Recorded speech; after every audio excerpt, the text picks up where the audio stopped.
EC members కూడా పంపించాను as a డాన్సర్గా. So మేము 4 సాంగ్లు చేశారు.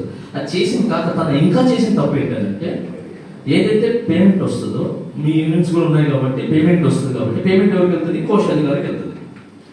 ఓకే, ఆయన కోశాధికారికి ఇవ్వకుండా ఆయనే బయట ఆయన అకౌంట్లో వేసుకొని ఆయనే పని చేసుకొని అన్నీ చేసేసుకొని డైరెక్ట్ యూనియన్కి 10% ఏదో వేసేసారు. వేసేసిన తర్వాత ఏంటి పేమెంట్ పడిందని మనోడు అడిగితే అవును నేను వేసేసాను అన్నాడు. అది తప్పు కదా అని అంటే ఏమన్నా ఇప్పుడు కూడా చెప్పలేదు. సో ఇవన్నీ పక్కన పెడితే దాంట్లో ఉన్న అన్ని అబద్ధాలు ఇంకా చాలా చెప్పాను. దాంట్లో ఇంకేదో ఉన్నాయి నాకు గుర్తు రావట్లేదు కానీ సో చాలా ఉన్నాయి. సో అలాగే ఈ పక్కన పెడితే ఓకే సార్, లేబర్ కోర్టుకి వెళ్ళినప్పుడు నేను లేబర్ కోర్టు దగ్గరికి వెళ్ళి గంగాధర్ గారితో తర్వాత శ్యామ్ సుందర్ గారితో మాట్లాడటం జరిగింది.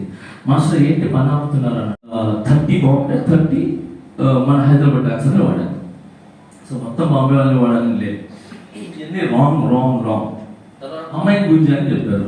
నేను ఇప్పుడు ఆ అమ్మాయి ఎవరు, ఆ అమ్మాయి ఎక్కడ ఉంది, ఎక్కడ గుంజాను, దేని గుంజాను, సో గురించి నాకు ఇప్పుడు వివరణ కావాలి.